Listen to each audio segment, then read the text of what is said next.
मैंने अपनी ज़मीन से जुड़ी शिकायतों की शिकायत की थी और ना ही कोई अधिकारी आया और ना ही कोई उस पे निस्तारण किया गया।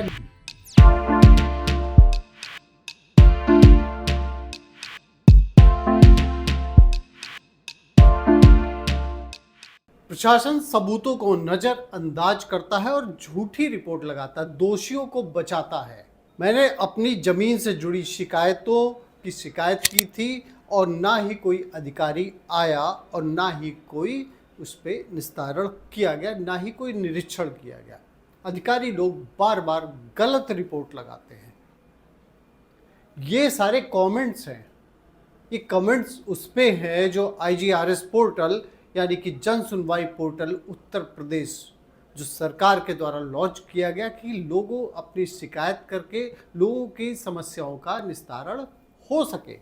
इसके लिए सरकार बार बार दिशा निर्देश जारी किया करती है, लेकिन हकीकत में क्या हो रहा है और उसको जो जमीनी स्तर के अधिकारी हैं वो किस तरीके से इस सारी योजना का पलीता लगा दे रहे हैं, ये हम इस रिपोर्ट पर बताएंगे आपसे।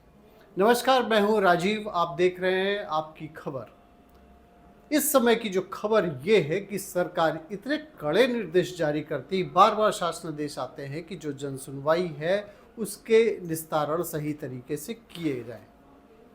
अभी जो लेटेस्ट शासनादेश आया है, गवर्नमेंट ऑर्डर आया है, उसमें ये कहा गया है कि आवेदकों से दूरभाष पर वार्ता की जाए, यानी कि टेलीफोन कॉलिंग करके ये देखा जाए कि वाकई में निस्तारण इसका सही तरीके से हुआ है कि नहीं हुआ, उसके बाद ही क्लोजर रिपोर्ट लगाई जाएगी।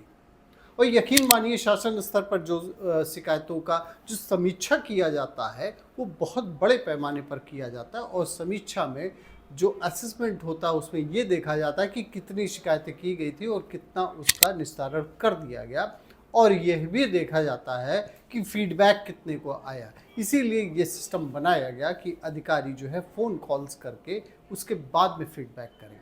देखिए, सभी के ऊपर प्रेशर है कि कहीं भी पेंडेंसी ना रह जाए, लेकिन पब्लिक इसमें परेशान है। जो ग्राउंड रियलिटी ये है कि समस्याओं का निस्तारण होना ये बहुत रेयर केस में कहीं कोई कमेंट आता है। जो पहले के वीडियो बनाए गए थे उसमें कई सारे ऐसे कमेंट्स आए हैं जिसमें सभी लोगों ने लगभग यही कहा है कि उनकी शिकायतों का निस्तारण नहीं किया गया या झूठी रिपोर्ट लगा दी गई, जो आख्या लगाई जाती वो भी झूठी लगा दी गई।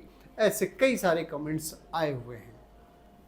अब सवाल ये होता है कि जब सरकार इतनी सख्त है, शासन स्तर पर इसकी समीक्षा की जा रही है, तो फिर सही निस्तारण क्यों नहीं किया जाता?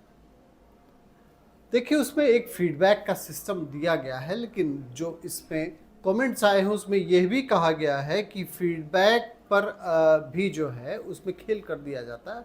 जो कमेंट आया है कि उसमें फीडबैक दिया गया लेकिन नो रजिस्ट्रेशन लिख के आ रहा है।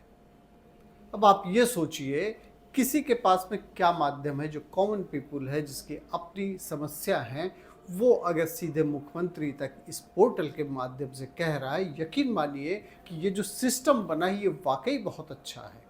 इसमें जो सबसे बड़ा प्लस पॉइंट जो है उसमें ये है कि कोई भी अधिकारी अगर रिपोर्ट लगा रहा है, रिपोर्ट उसको लगानी ही लगानी है, उसमें उसको अपलोड करना है।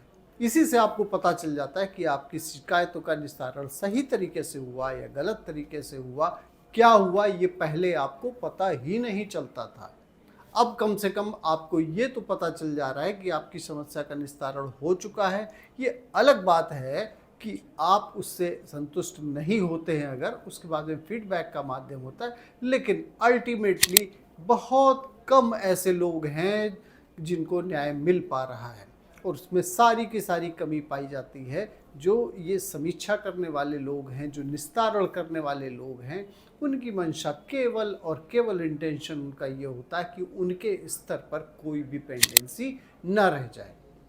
सरकार के पास में ये सारी रिपोर्टें पहुंचती हैं, इसीलिए नए नए शासनादेश लगाए जाते हैं और उसको लाए जाने के बाद में उसकी इम्प्लीमेंटेशन भी बहुत सख्ती के साथ में कराई जाती है। कुछ लोगों का निस्तारण भी होता है, ऐसा नहीं है कि सारे लोगों का निस्तारण नहीं होता है, लेकिन एक चीज़ आपको भी अवेयर होने की ज़रूरत है कि जैसे ही आप शिकायत करते हैं आपको ये पता चल जाता है कि वो कंप्लेंट कहाँ भेजी गई है, और कंप्लेंट जहाँ भी भेजी गई है अगर पॉसिबल हो तो आप अप्रोच भी कर सकते हैं, उनसे मिल भी सकते हैं। और जो भी डॉक्यूमेंट्स आपके पास में, आप ये मत वेट करिए कि आपके पास कोई आएगा, क्योंकि आप तो देख ही रहे हैं कि इसी तरीके से निस्तारण कर दिया जाता है, रिपोर्ट लगा दी जाती है कि इसका जो शिकायत की गई थी उसका निस्तारण हो चुका है, और आप इसी बात का वेट करते रहते हैं। लेकिन उसी में खेल कहीं ना कहीं हो जाता है। ज़रूरत है आपको अवेयर होने की और नज़र रखने की, और साथ में जो भी जांच अधिकारी हैं आपके पास में जो भी डॉक्यूमेंट्स हैं उसको ज़रूर प्रोवाइड करना, ये आपकी भी जिम्मेदारी बनती है। सरकार इस मामले में पूरी तरीके से, आप देखते होंगे कि बार बार जब समीक्षा होती है कई बार फटकार भी लगती है, रैंकिंग भी तय की जाती है, डिस्ट्रिक्ट वाइज रैंकिंग तय की जाती है। किसी भी सरकार की मंशा ये नहीं होती है कि पब्लिक परेशान रहे, लेकिन जो टूल्स है, जो एग्जीक्यूट करने वाले टूल्स हैं, वो कहीं ना कहीं ज़रूर कमज़ोर भी पड़ते हैं और कहीं ना कहीं खेल भी कर देते हैं। इससे आपको अवेयर होने की ज़रूरत है। थैंक यू फॉर वॉचिंग आपकी खबर। आप अपने कमेंट्स ज़रूर आप देते रहें, जिससे ये पता चलता है कि वाकई में जो कुछ काम हो रहा है उसका ग्राउंड लेवल पर क्या चीज़ें हो रही हैं। Thank you.